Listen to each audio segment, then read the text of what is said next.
Assalamualaikum warahmatullahi wabarakatuh.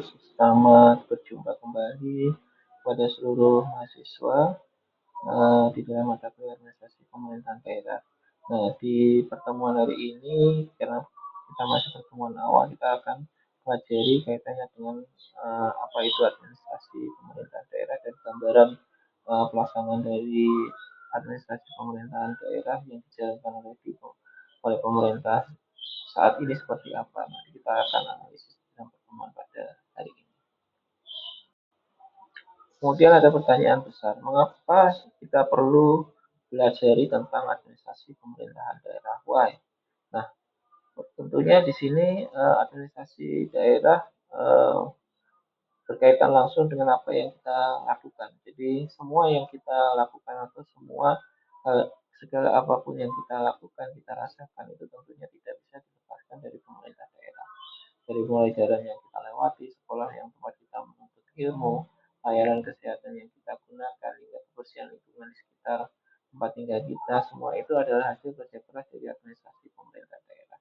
Sehingga tentunya administrasi pemerintahan daerah ini akan sangat berkaitan erat dengan segala bentuk aspek kehidupan dari masyarakat itu sendiri. Nah, kemudian secara definisi konseptual terkait dengan administrasi pemerintah daerah merupakan serangkaian proses penyelenggaraan pemerintahan di daerah yang mencakup proses perencanaan, pengorganisasian, pelaksanaan, pengawasan dalam rangka melayani masyarakat dan mencapai tujuan pembangunan daerah. Jadi di sini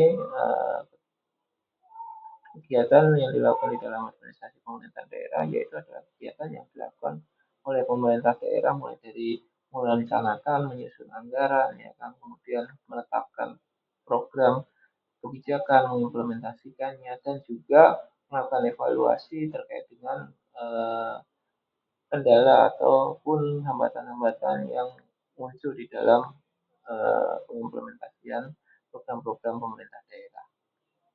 Nah, tentunya di dalam pelaksanaan dari administrasi pemerintahan daerah ini tentunya kita tidak bisa lepaskan dari apa regulasi ataupun aturan yang mengatur secara tegas ya terkait dengan pemerintahan daerah itu sendiri. Di sini terkait dengan pemerintahan daerah di Indonesia sendiri sudah diatur secara jelas dalam Undang-Undang Dasar 1945 pasal 18 18A dan 18B. Nah, jadi sudah ada pengembangan dari pasal 18 di mana di situ dijelaskan bahwa konstitusi memberikan landasan pelaksanaan otonomi daerah mulai dari pembagian wilayah, provinsi, kabupaten, dan kota. Di samping itu juga dikeluarkannya Undang-Undang Nomor 23 Tahun 2014 sebagai pengganti Undang-Undang tentang Pemerintah Daerah Nomor 32 Tahun 2004, di mana undang-undang ini mengatur segala praktik dari penyelenggaraan otonomi daerah atau pemerintahan di daerah di Indonesia. Nah, tentunya di dalam penyelenggaraan administrasi pemerintahan daerah ini tentunya tidak bisa dilepaskan dari berbagai perubahan yang terjadi di dalam pemerintahan daerah. Nah, salah satunya yaitu adalah munculnya otonomi daerah. Nah, otonomi daerah ini merupakan perwujudan dari hak kewenangan dan kewajiban daerah otonom untuk mengatur dan mengurus rumah tangganya secara mandiri, ya kan? Baik itu urusan pemerintahan maupun urusan kepentingan masyarakat setempat itu dikelola sepenuhnya oleh pemerintah di tingkat daerah tanpa ada campur tangan dari pemerintah pusat. Kemudian adanya otonomi daerah bertujuan untuk meningkatkan kesejahteraan masyarakat, meningkatkan pelayanan publik ya. Di samping itu juga mendorong daya saing daerah dan mempercepat proses pembangunan suatu daerah.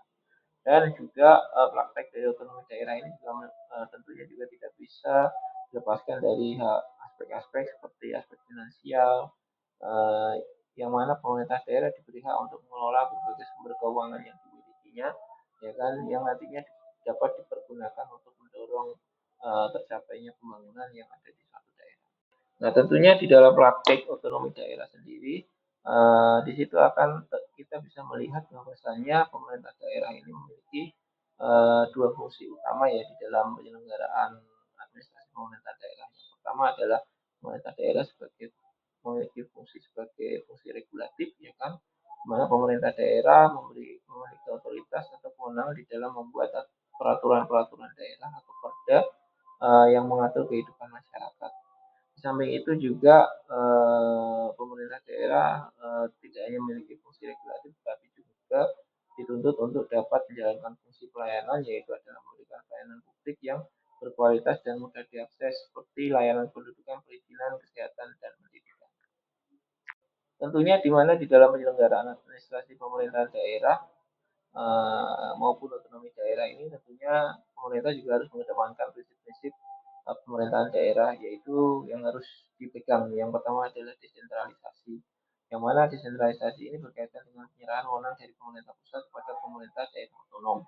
Nah, kemudian ada juga prinsip yang kedua yaitu dekonsentrasi, yaitu adanya pelimpahan wewenang dari pemerintah pusat kepada gubernur sebagai wakil pemerintah pusat, ya kan. Kemudian ada juga yang ketiga yaitu tugas pembantuan, adalah penugasan dari pemerintah kepada pemerintah daerah atau pemerintah yang ada di tingkat bawah untuk melaksanakan tugas tertentu yang bukan menjadi kewenangannya. Nah, jadi memang di sini terlihat bahwasanya dikonsentrasi dan tugas pembantuan yang merupakan murni penugasannya berasal dari pemerintah pusat, sedangkan desentralisasi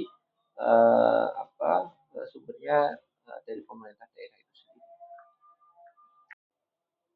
Nah, ini ada pertanyaan yang mungkin teman-teman harus ketahui juga, Indonesia merupakan negara kesatuan. Nah, silakan mungkin berikan pandangan Anda terhadap negara kesatuan ya Indonesia yang dihubungkan dengan pelaksanaan pemerintah daerah saat ini seperti apa. Nah, menurut teman-teman, pendapat teman-teman seperti apa terkait dengan cara pandang Indonesia merupakan negara kesatuan di era otonomi atau di era pemerintah daerah saat ini.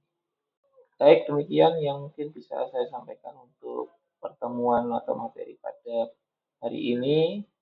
Semoga apa yang saya sampaikan ini, materi yang saya sampaikan bisa memberikan pengetahuan baru bagi teman-teman, dan jangan lupa nanti buku-buku yang relevan dengan materi ini bisa teman-teman baca kembali dan pelajari kembali.